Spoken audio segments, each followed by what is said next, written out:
And among those displaced by conflict, 6 million people are in Colombia.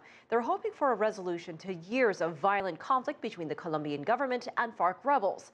A new study shows that 63% of Colombia's displaced population is living in poverty. CCTV's Michelle Begue has insight from Bogota.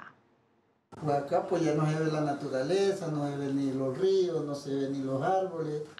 Cabezon and his family have been displaced twice since 2004. Because of armed groups, I had to leave everything I had. My home, my farm, animals, everything was abandoned.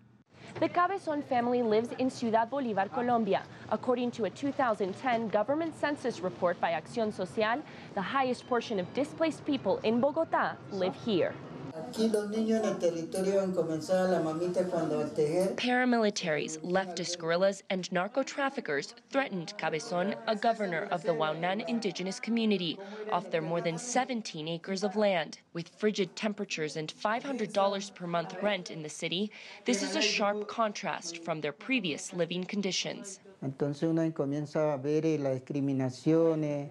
You start to see discrimination. When we arrived, if we are 5 people, they didn't want to rent us a home, only for 2 to 3 people. But in our territory, it wasn't like that. You could bring 15 to 20 people, and they could live with you until they could build their own home. A new study by the Government Victims Unit that monitors social conditions of the country's victims found that 6 out of every 10 displaced people are living in poverty, suffering from severe food security. Officials say improvements have been made since the last census. The fact that it has gone down from 9 to 6 people means that there was a 30% reduction in general poverty and a reduction of 40% of those in extreme poverty. The Cabezon family has had many barriers in their attempts to find work, including language, as Spanish is not their native tongue. In the meantime, they live off of sporadic sales of their artisanal crafts. And while they follow Colombia's attempts to reach a peace deal in Havana, they have little hope for peace back at home. Just as we indigenous people always say, those who can write from their positions in Congress, they speak of peace from a desk, but they don't know how people are living in rural areas. As drug trafficking continues to be an issue in rural areas, displaced people like the Cabezon family feel their homes are lost and have their minds set on living in Bogota. And Michelle Begue joins us live now from Bogota. And Michelle, what else did the study say about the living conditions of the displaced? Yes, Elaine, it touched on a lot of social issues. One of them is food security. This is the access to adequate food supplies. And unfortunately, the numbers are very grim. 8% of the displaced have an assured meal. This means that many of them are like the Cabezon family. They don't know where their next meal is going to come from. When we were with the Cabezon family, we saw their house. They did not have a fridge.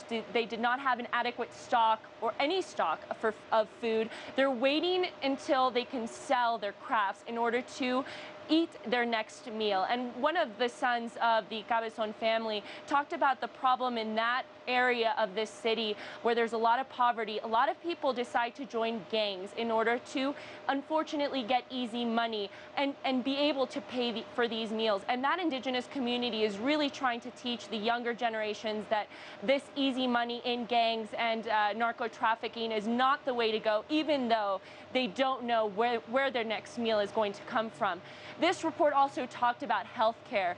87% of the displaced actually have health care, and that was a very positive number. However, 8% have never actually had any psychological support after being displaced, and you can imagine the traumas that they've gone through.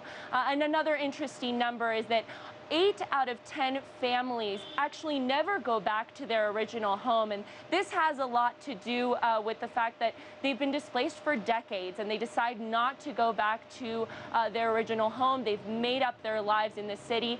And others, like the Cabezon family, decide not to go back simply because there are still security issues in the region where they were from.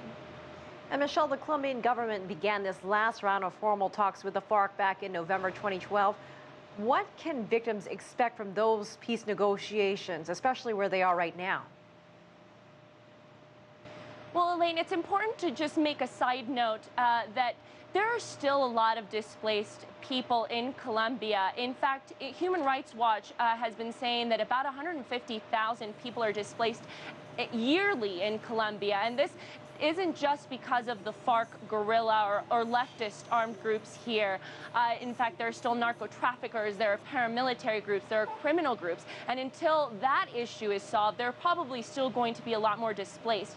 But on the topic specifically of the displaced of the FARC and these peace negotiations, we know that right now the 32nd round of peace negotiations started today, and the leader of the FARC, Iván Márquez, tweeted today that they're hopefully going to start ending the negotiations on the topic of victims, and they're going to start writing out what they negotiated.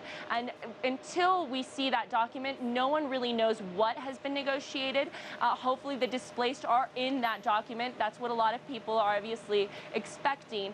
But we don't know if there's going to be any direct compensation for the displaced victims from the FARC. So we'll have to see what comes up in the next couple of weeks. All right, CCTV's Michelle Begue reporting live from Bogota with Insight.